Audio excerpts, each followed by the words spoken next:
Assalamualaikum warahmatullahi wabarakatuh.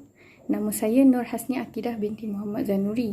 Nombor pendaftaran 01DEM19F1050. Saya akan membentangkan topik ini bersama rakan-rakan saya, iaitu Muhammad Hazim bin Ahmad Syuhairi, nombor matrik 01DEM19F1077 dan Kugenair anak lelaki Maranair 01DEM19F2016.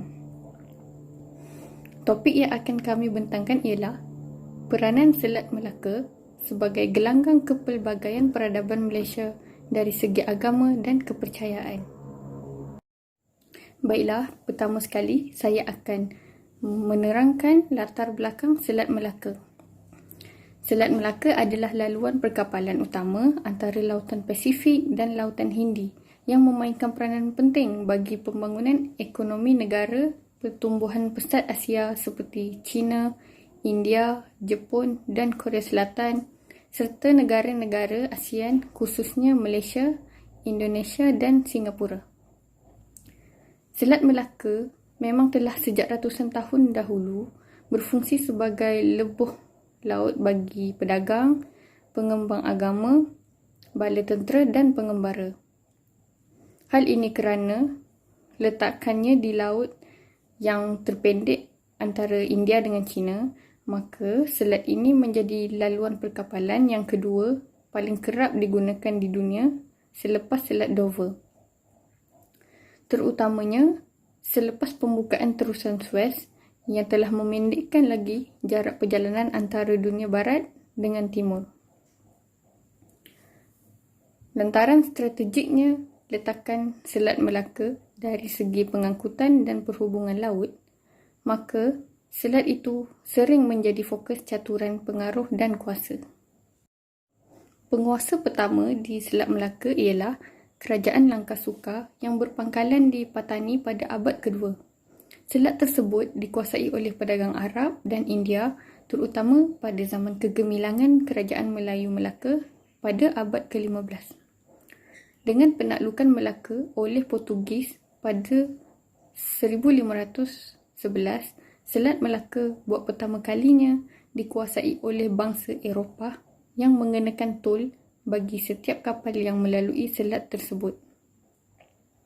Pada abad ke-17, kuasa Belanda ke atas Selat Melaka beralih kepada Portugis sepenuhnya sehingga 1824 apabila penjajah barat itu terpaksa bersetuju membahagi dua kawasan penguasaannya dengan British. Seterusnya, apa itu agama dan kepercayaan? Agama ialah suatu kepercayaan atau ajaran yang dianuti oleh seseorang. Agama merupakan pedoman untuk membimbing manusia ke arah kehidupan yang sempurna. Justru itu, agama dan ajaran telah diwujudkan untuk memenuhi keperluan manusia. Agama pada lazimnya bermakna kepercayaan kepada Tuhan atau sesuatu kuasa yang gaib dan sakti seperti dewa dan juga amalan dan institusi yang berkait dengan kepercayaan tersebut. Agama dan kepercayaan merupakan dua perkara yang sangat berkaitan, tetapi agama mempunyai makna yang lebih luas, yakni merujuk kepada satu sistem kepercayaan yang kohensif, dan kepercayaan ini adalah mengenai aspek ketuhanan. Kepercayaan yang hanya melibatkan seorang individu lazimnya tidak dianggap sebagai sebuah agama. Sebaliknya, agama haruslah melibatkan sebuah komuniti manusia. Daripada itu, agama adalah fenomena masyarakat yang boleh dikesan melalui fenomena seperti yang berikut. Yang pertama, perlakuan seperti sembahyang, membuat sajian, perayaan dan upacara. Yang kedua, sikap seperti sikap hormat, kasih ataupun takut kepada kuasa luar biasa dan anggapan suci dan bersih terhadap agama. Seterusnya, pernyataan seperti jambi, mantra dan kalimat suci.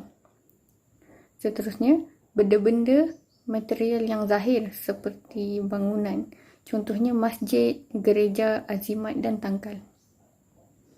Salah satu lagi ciri agama ialah Ia berkaitan dengan tata susila masyarakat. Bukan sahaja merupakan soal perhubungan antara manusia dengan Tuhan, malah merupakan soal hubungan manusia dengan manusia. Manusia yang tidak mempercayai adanya Tuhan dan menolak semua kepercayaan beragama pula dipanggil ateisme. Okey, seterusnya, Selat Melaka adalah pusat penyebaran agama. Kekukuhan Melaka dalam penguasaan ke atas laluan-laluan perdagangan utama ini telah menjadikan Melaka sebagai perhatian kuasa-kuasa politik dunia. Seterusnya, Kristian Katolik di Eropah turut menjadikan Melaka sebagai sasaran mereka dalam rangka menghancurkan Islam. Daulah Abbasiyah, Kahirah dan Daulah Osmaniyah yang membina hubungan rapat dengan Melaka untuk pengukuhan politik Islam dan dakwah. Seterusnya, kemajuan perdagangan ini dimanfaatkan untuk mengembangkan dakwah Islam di seluruh kepulauan Melayu sehingga rantau ini bertukar menjadi wilayah Islam. Sebelum Masihi, agama Buddha dan Hindu mempengaruhi kehidupan masyarakat kerajaan Funan, Champa, Angkor, Majapahit, Kedah Tua dan Gangganagara. Pada abad ke-7, agama Islam mempengaruhi kerajaan Melayu seperti Champa, Majapahit, Kedah dan Pasai. Aspek kehidupan masyarakat seperti sistem pemerintahan, bahasa, persuratan dan seni bina yang dipengaruhi budaya Hindu-Buddha masih diamalkan dan disesuaikan dengan agama Islam. Selamat pagi dan salam sejahtera. Sebentar tadi rakan saya telah menerangkan tentang asal-usul dan juga peranan Selat Melaka dalam menyebarkan agama dan kepercayaan. Jadi dalam slide seterusnya saya ingin menerangkan tentang salah satu pengaruh yang berpengaruh di Selat Melaka, iaitu pengaruh Indo-Buddha. Asal-usul Indo-Buddha. Seperti yang kita tahu, Selat Melaka merupakan satu tempat ataupun pelabuhan yang sangat sibuk dengan pelbagai jenis aktiviti perdagangan sejak abad ke-7. Jadi, agama Dharma iaitu Indo-Buddha ini disebarkan oleh pedagang-pedagang yang datang dari India yang berlayar ke Nusantara. Untuk pengetahuan anda, Nusantara bermaksud kepulauan-kepulauan Melayu. Contohnya, Kepulauan Tanah Melayu, Kepulauan Indonesia, Kepulauan Jawa dan juga sebagainya. Jadi, agama Indo-Buddha ini disebarkan sebelum abad ke-15, iaitu dari abad ke-7 hingga ke abad ke-14. Dan agama Indo-Buddha ini pula disebarkan secara lebih berleluasa oleh kerajaan-kerajaan besar pada abad sebelum 15. Contohnya, Funan, Champa, Sriwijaya dan juga Majapahit. Dan Sriwijaya dan juga Majapahit merupakan dua kerajaan yang terbesar yang menyebarkan pengaruh Indo-Buddha. Contohnya, di gambar yang pertama kita dapat lihat kawasan pegangan oleh kerajaan Sriwijaya yang terdiri daripada Tanah Melayu, Kepulauan Tanah Melayu dan juga Kepulauan Indonesia. Jadi, pada sebelum abad ke-15, pengaruh Indo-Buddha sangat kuat di kepulauan-kepulauan Melayu. Sebentar tadi kita dah lihat asal-usul dan juga bagaimana pengaruh Indo-Buddha di kepulauan Melayu bermula. Jadi di slide ini marilah kita lihat amalan-amalan ataupun tradisi agama Indo-Buddha. Contohnya, di sini saya telah memberi 3 contoh. Yang pertama ialah penyembahan beralah dan juga penghasilan hasil penulisan. Hasil penulisan dan juga beralah ini boleh didapati ataupun dijumpai di pelbagai candi-candi yang terbina di sekitar Kepulauan Melayu. Seterusnya ialah amalan kedua ialah lawatan suci, iaitu dipanggil yatra. Lawatan suci ini selalu ke Sungai Gangga dan juga Yamuna. Contohnya di gambar yang saya letak ini adalah gambar Sungai Gangga. Jadi, terdapat kepercayaan bahawa sesiapa yang melawati Sungai Gangga dapat mencuci dosa-dosa mereka. Dan yang ketiga pula ialah upacara korban. Upacara korban ni untuk dewa-dewa ataupun dewi mereka. Dan juga antara haiwan yang dikorbankan ialah kambing biri-biri dan juga ayam jantan.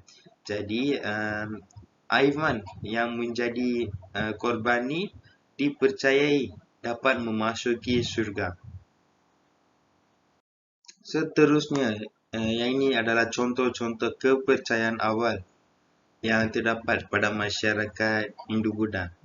Contohnya di sini saya telah memberi 4 contoh. Yang pertama ialah Vidita Dua yang bermaksud kepercayaan kepada Tuhan yang esa dalam segala aspek.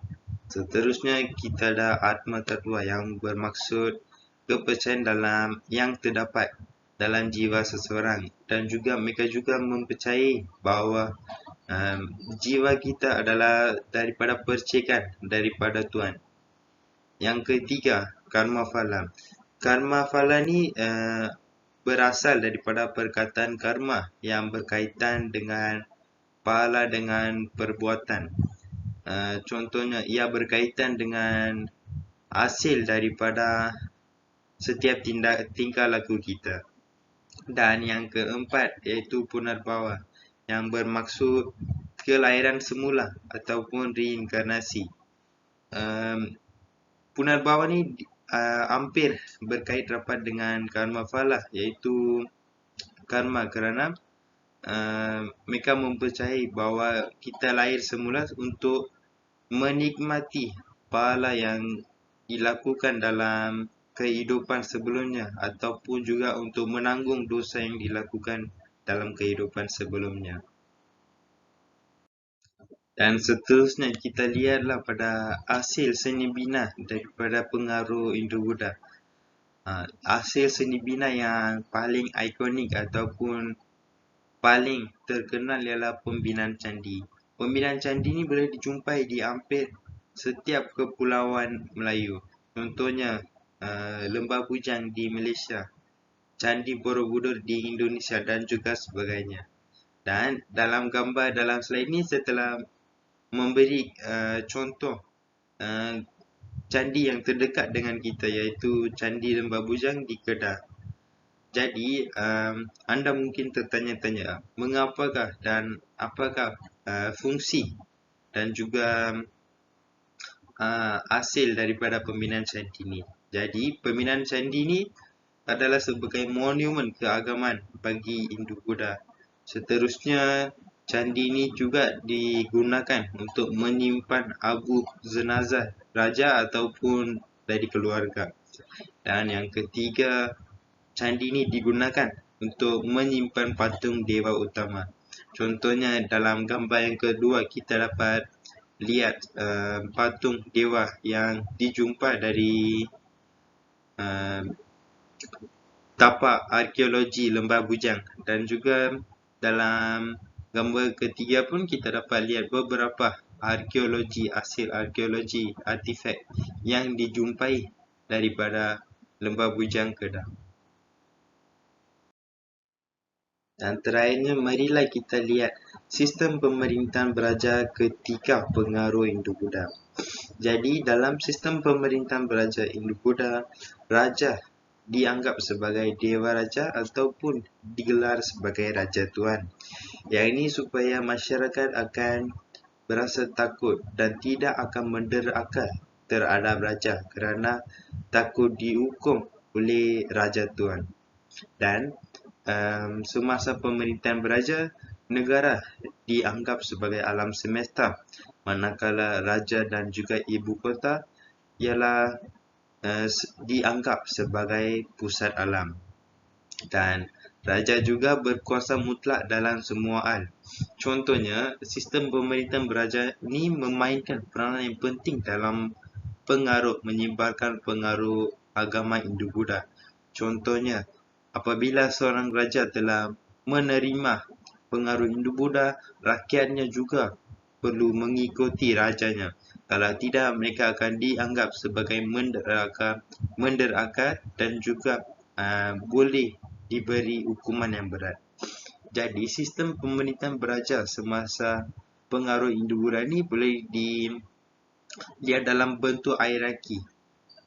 Seperti raja di tempat yang paling atas dan seterusnya adalah pentadbir dan juga golongan Brahmin dan seterusnya rakyat dan juga hamba di paling bawah sekali.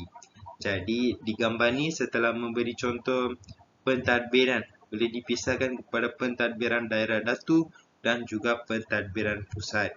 Pentadbiran daerah datu dijaga oleh datu keturunan raja dan juga datu bukan keturunan raja, iaitu digelar sebagai bupati.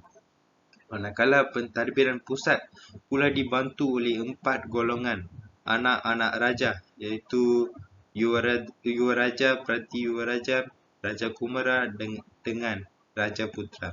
Jadi inilah sistem pemerintahan beraja dan fungsinya untuk menyebarkan lagi pengaruh Hindu-Buddha di Kepulauan Melayu. Jadi inilah antara amalan dan juga adat-adat dan juga boleh dikatakan aktiviti semasa pengaruh-pengaruh Hindu-Buddha. Jadi itu saja, sekian, terima kasih. Seterusnya rakan saya Azim akan menerangkan tentang pengaruh Islam. Jadi saya akan menceritakan pula bagaimana pengaruh Islam berkembang di dunia Nusantara Selat Melaka. Okey, jadi pengaruh Islam adalah agama yang sangat-sangat berpengaruh pada era Selat Melaka, pada zaman Melaka, Kesultanan Tanah Melayu dahulu. Jadi, apakah dakwah yang dibawa oleh mereka? Okay. Daulah Islamiyah Melawiyah. Okay. Jadi, apa yang kita faham daripada ayat ini adalah Islam telah didaulatkan pada zaman Melayu yang mana menjadi peranan terbesar Melaka dalam sejarahnya, mengatasi semua kerajaan Islam yang lain, Nusantara dalam penyebaran Islam. Jadi, proses penyebaran Islam dilihat begitu mendadak di Nusantara bermula abad ke-14 Masihi dan dalam 200 tahun hampir seluruh Nusantara telah berjaya diislamkan. Kita boleh nampak kat sini bahawasanya Islam berkembang sangat cepat pada zaman era Kesultanan Tanah Melayu pada Melaka, pada awal penyebaran, sebelum kedatangan Islam dan selepas kedatangan Islam. Jadi memang nampak sangat-sangat mendapat sokongan dan mendapat menarik ramai orang untuk memeluk Islam. Dan proses penyebaran Islam ini dilakukan oleh kerajaan-kerajaan, usaha kerajaan dan juga dari segi perkahwinan, perdagangan dan juga peperangan. Tetapi pada zaman Melaka, pada zaman itu, peperangan sangat jarang berlaku untuk dari segi perkembangan Islam. Kebanyakannya lebih kepada aktiviti perdagangan daripada Arab, daripada negara-negara lain dan daripada perkahwinan. Sebab apa? Sebab dalam Islam syarat wajib adalah untuk berkahwin bagi orang Islam adalah perlu memeluk Islam. Jadi ini adalah antara contoh-contoh bagaimana Islam berkembang pada zaman Kesultanan Tanah Melayu Melaka pada awalnya. Jadi apa mereka buat untuk mengembangkan lagi ilmu agama ketika zaman itu? Yang kita tahu pastinya ulama-ulama akan bergerak aktif, berkegiatan aktif pada zaman itu, antaranya mengajar dan menyebarkan ilmu. Menyebarkan ilmu adalah asas yang mendatangkan hidayah Allah Ta'ala, dan kehadiran ulama-ulama ini sangat penting bagi memperkembangkan lagi tentang ilmu-ilmu agama. Mereka belajar tak kira di mana-mana. Dan kebanyakannya adalah seperti di masjid, di anjung istana, dan mewujudkan institusi untuk belajar tentang ilmu fardu ain dan fardu kifayah. Dan dakwah Islam juga berkembang pesat disebabkan lahirnya pelbagai ulama'-ulama' hebat daripada negara-negara lain yang datang bertapak di tanah Melaka, dan Islam berkembang secara sangat-sangat laju lah. Dan apa aktiviti yang dilakukan adalah menterjemah kitab-kitab tentang ilmu Al-Quran dan ilmu hadis dan menyalin, dan aktiviti ini sangat-sangat banyak dilakukan. Seperti saya kata tadi, di masjid ataupun di anjung istana. Dan penasihat istana juga memandangkan seluruh sistem pentadbiran Melayu yang dibawa oleh Palembang adalah Hindu-Buddha, termasuk konsep Deva Raja sebagai penasihat sultan.